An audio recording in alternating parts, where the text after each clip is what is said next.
Hey my YouTube family, जैसे मैंने बताया था किसी वीडियो में और एक दो वीडियो में जिक्र किया था कि यार मेरा मतलब जो आप अभी देखते हैं लाइफ, ऐसी लाइफ मेरी नहीं थी। लाइफ काफ़ी मेरी चेंज हो चुकी है। तो कमेंट था कि पहले लाइफ कैसी थी, पहले हस्बैंड के साथ अंडरस्टैंडिंग कैसी थी। मैं सही बताऊं तो ज़्यादा कुछ अच्छी नहीं थी अंडरस्टैंडिंग, क्योंकि जब शादी हुई थी ना तो वो एसएससी सीजीएल का प्रिपरेशन कर रहे थे। वैसे उन्होंने बीटेक किया है इलेक्ट्रॉनिक्स से, और मैंने जस्ट बीटेक अपना कंप्लीट ही किया था जब मेरा शादी हुई।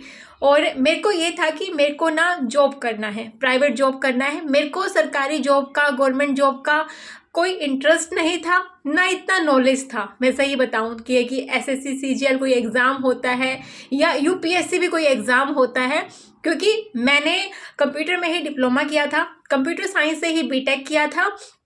उसके बाद मेरे पास दो ऑप्शन थे, एक एमटेक करने का और एक जॉब करने का। तो मैंने सोचा था कि मेरे को जॉब करनी है, और मेरे मन में वही था कि भैया शादी हो नहीं हो जॉब करनी है। और फिर उसके बाद जब शादी हो जाती है तो जैसे डिस्कशन होता है कुछ दिन के बाद, तो मैं इच्छा अपनी रखती हूँ कि मैं जॉब करना चाहती हूँ और मुझे जॉब करनी है। तो हस्बैंड ने साफ मना कर दिया था और उन्होंने बोला था कि गवर्नमेंट जॉब के लिए तैयारी करो, प्राइवेट जॉब तो कभी भी मिल जाएगी। और यकीन मानो इस बात से मैं बहुत दुखी हुई थी। मेरे को समझ ही नहीं आ रहा था कि ये क्या हुआ मेरी लाइफ में, कि मतलब मेरे को तो एक एक जैसे सपना होता है ना जॉब करने का, कि मेरा तो सपना था।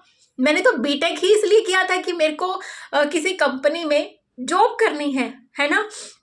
और बोला जाता है कि नहीं यार जॉब नहीं करनी है, मैं भी गवर्नमेंट के लिए तैयारी कर रहा हूँ, अभी टाइम बहुत है तुम्हारे पास, तो तुम भी गवर्नमेंट के लिए तैयारी करो।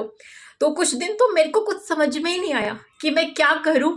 और अब ये टाइम ऐसा होता है जब एक लड़की जो 20 साल की है उसको समझ में ही नहीं आता कि उसके लाइफ में अचानक हो क्या गया, कि मतलब जॉब करनी है। पहले ये था कि बस करनी ही है, अब करने के लिए किसी और से सलाह लेनी, सलाह क्या, उनकी परमिशन चाहिए, है ना, होता है ना ऐसा।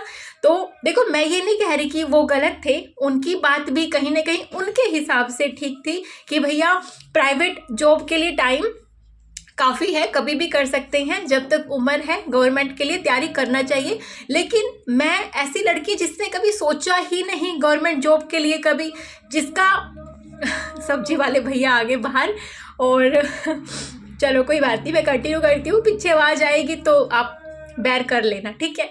तो बस यही था यार, मतलब मेरे को अच्छा नहीं लग रहा था। और सिर्फ ये एक चीज़ नहीं होती है, जब आपकी शादी होती है तो बहुत सारी चीज़ें होती है जो साथ में हो रही होती हैं, है ना।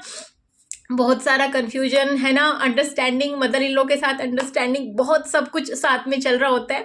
और ये एक और चीज़ है ना, मेरे लिए सबसे बड़ी चीज़ तो यही थी। तो फिर मेरे को बड़ा वो लगता है कि यार मैं क्या करूँ। कुछ महीनों तक मुझे कुछ नहीं समझ में आया। कभी लगता था, ये बोलते थे सीजीएल का तैयारी कर ले, तो मैं कहती थी कि नहीं यार मेरे को कंप्यूटर में ही इंटरेस्ट है, मुझे जीके वगैरह की साइड, आप यकीन मानोगे, जो मैंने ये इसलिए लगाई है कि आवाज़ आ जाए। मेरे पास ना वो माइक था, वो अभी काम नहीं कर रहा है, तो इसलिए मैं आजकल यही लगा लेती हूँ, मेरे को ईजी रहता है थोड़ा सा, बस, है ना, अपनी ईजी के लिए लगा लेती हूँ ये। तो ये वाला चीज़ था। और बाहर से साउंड आता है ना, मैं देख लेती हूँ बारी कौन। तो अभी चले गए सब्जी वाले भैया। हाँ, तो मैं क्या कह रही थी कि मेरे को ना बड़ा मतलब ये लगता था कि अरे नहीं यार ऐसा नहीं चलेगा, है ना। तो अब, और जो आप ये कहते हो ना कि एक मेरे पास कमेंट आते हैं बहुत सारे, पता नहीं लोग ना क्यों किसी की लाइफ देख के खुद को डाउन फील करवाते हैं, क्यों करवाते हैं मुझे समझ में नहीं आता। कि अरे आपके पास 3 मेंबर हैं और 3 मेंबर के लिए आपने हाउस हेल्पर रखी हुई है। जी पहले हम 4 मेंबर थे, बेबी तो नहीं था जब शादी हुई थी, तो mother in law, father in law, मैं और हस्बैंड, और हमारे पास कोई हाउस हेल्पर नहीं थी। फैमिली बैकग्राउंड बहुत अच्छा था, लेकिन मेरी मदर इन लॉ को हाउस हेल्पर का काम पसंद ही नहीं आता था। उन्होंने एक बार बहुत पहले, शादी से पहले लगाई थी, लेकिन शादी के बाद उनके पास कोई हाउस हेल्पर नहीं थी, उनको पसंद ही नहीं था उनका काम। तो सारे काम के साथ मैंने, और साथ में ये जो मन में चल रही होती है बहुत सारी चीज़ें, और फिर अपनी जॉब के लिए कि यार मैं जॉब नहीं कर पाऊंगी, जिस जॉब के लिए मैंने डिप्लोमा किया, जिसके लिए मैंने बीटेक किया, वो मैं कर ही नहीं पाऊंगी। मतलब आप यकीन नहीं मानोगे, मेरे लिए एक डरावनी सपने के जैसा था। अभी जो मैं हंस के चीज़ें बता रही हूँ ना, उस टाइम पे सिचुएशन ऐसी नहीं थी। उस टाइम पे मेरे को अंदर ही अंदर में घुटती थी कि यार ये क्या हो गया मेरी लाइफ में। तो उसके बाद फिर क्या होता है कि फिर मुझे ना लगा कि एक पोस्ट का मुझे पता लगता है, स्पेशलिस्ट ऑफिसर, जिसमें कंप्यूटर साइंस मेरा काम आ सकता था, वो वाले पोस्ट। उसके लिए फिर मेरे को लगा कि यार मुझे कोई समझ नहीं है, मैं क्या करूँ। मैं कोचिंग लेना स्टार्ट करती हूँ बैंकिंग का। वहाँ पे स्पेशलिस्ट ऑफिसर के लिए कोई कोचिंग नहीं था, लेकिन जो क्लर्क और बैंक पीओ के लिए कोचिंग होता है वही था। तो मुझे लगा यार कुछ ना कुछ बेसिक चीज़ जो मेरा होगा बैंकिंग के लिए वो यहाँ से कवर हो जाएगा, बाकी कंप्यूटर वाला मैं कर लूँगी। और फिर मुझे ये बोले कि यार पीओ वगैरह भी एग्ज़ाम होते हैं, अगर साथ के साथ उसका देना चाहो तो दे देना। बट मेरे को इंटरेस्ट नहीं था, मेरे को सिर्फ कंप्यूटर साइंस में ही इंटरेस्ट था। तो उसके बाद क्या होता है कि मैं कोचिंग भी ज्वाइन करती हूँ वहाँ पे। और इतना आसान नहीं था, सुबह जल्दी उठना, उसके बाद काम कंप्लीट करना, सारा काम, कोई हाउस हेल्पर नहीं। हाँ, मदर इन लॉ कुछ कुछ हेल्प करवा देते थे। और कभी मदर इन लॉ के साथ भी मैं लाऊंगी वीडियो, है ना। कभी एक Q&A क्वेश्चन आंसर वीडियो करेंगे कभी, जब जाऊंगी मैं। तो ऐसा कुछ था यार, फिर चली लाइफ ऐसे ऐसे करके। फिर इसी बीच मैं ना बैंकिंग का तैयारी कर रही होती हूँ कि मुझे किसी फ्रेंड से जो खुद बैंक की तैयारी करने आती है मेरे कोचिंग सेंटर में, उससे पता लगता है कि यार ऐसे ऐसे ना HTET के फॉर्म निकलेंगे और HTET का एग्ज़ाम। पहली बार मुझे पता लगा था कि HTET नाम का भी कोई एग्ज़ाम होता है हरियाणा में। तो ठीक है, पता लगा। उसके बाद फिर मेरे को लगा कि यार इसमें कंप्यूटर साइंस है, तो मुझे और अच्छा लगा। फिर पता लगा कि अरे इसमें तो पेडागोगी भी आएगा, इसमें तो मतलब जो कभी सुना ही नहीं मैंने कि क्या होता है वो, जो बाल विकास कुछ बोलते हैं उसको हिंदी में। फिर मेरे को लगा कि यार चलो कंप्यूटर साइंस तो है ना। मेरे को जहाँ पे कंप्यूटर साइंस दिखता था मेरे को थोड़ा सा ऐसा लगता था कि यार ये मेरा पढ़ा हुआ सब्जेक्ट है और मेरे को इसमें इंटरेस्ट भी है, चलो बाकी वाले मैं देख लूँगी। और सबसे ज़्यादा मार्क्स का भी वही था, तो मैंने सबसे पहले पेपर का वो देखा कि कौन कितने मार्क्स का आता है, तो मेरे को इंटरेस्ट आया। और उस टाइम पे जस्ट फॉर्म निकलने वाले थे, और फॉर्म निकलने के बाद कुछ 1.5-2 महीने का टाइम मिलता है। मतलब जो बाकी बच्चे तैयार कर रहे होंगे, उन्होंने, जिनको पता होगा वो पहले से ही तैयार कर रहे होंगे, बट मेरे को तो वही टाइम था जो फॉर्म निकलने वाले थे, पता नहीं निकल गए थे, कुछ तो था ऐसा। और मैंने फटाफट 1-2 दिन सोच के मैंने फॉर्म फिल किया, मैंने अपना तैयारी स्टार्ट किया, और लगभग 1.5-2 महीने का कुछ टाइम था मेरे पास, और मैंने वो एग्ज़ाम दिया। और मेरा वो एग्ज़ाम बहुत अच्छा गया। एग्ज़ाम अच्छा गया, मैं बहुत खुश हुई, घर आई क्योंकि मेरा एग्ज़ाम अच्छा गया। घर आते ही शाम तक पता लगता है कि पेपर लीक हो गया और पेपर कैंसिल हो गया। मैंने कहा अरे यार, सरकारी नौकरी में ऐसा होता है कि इतनी, मतलब यार वो 1.5-2 महीने मैंने मेहनत करी है घर के काम के साथ, और सब कुछ अपना मेहनत करी है मैंने उस टाइम पे। तो मेरे को लगा कि ये क्या हो गया। फिर मेरे को बड़ा मतलब वो लगा कि मतलब मैं आगे बढ़ने की कोशिश कर रही हूँ, और मतलब ये क्या हुआ जा रहा है ना। क्योंकि मेरे को बस ये था कि मेरे को यार फटाफट से जो जिस चीज़ के लिए मैंने पढ़ाई करी है, मुझे जॉब करनी है ना, मुझे घर पे नहीं रहना है, वो वाली चीज़ मेरे मन में थी। और मेरे को बड़ा बुरा लगता है यार, उसके बाद ना मैं 1-2 महीने तक मैं कुछ नहीं कर पाती हूँ, कुछ नहीं कर पाती हूँ, कुछ भी नहीं कर पाती हूँ। और मैं सिर्फ यही सोचती रहती हूँ कि यार ऐसा कैसे होता है।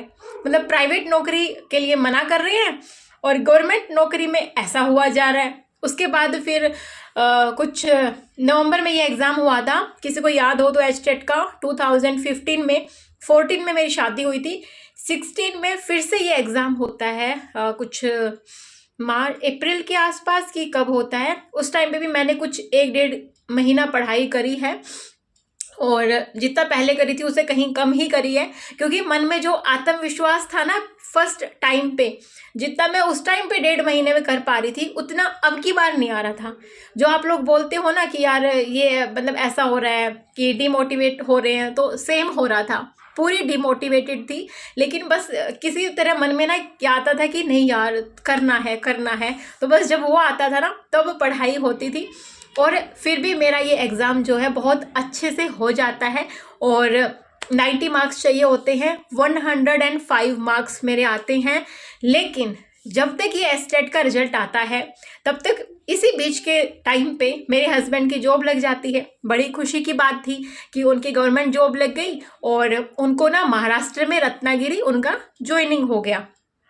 अब मैंने जब मेरा रिजल्ट आया मैं अपने घर पे थी, मैंने अपने इन-लॉज़ को बताया, वो भी खुश हुए कि हाँ एग्ज़ाम क्लियर हो गया।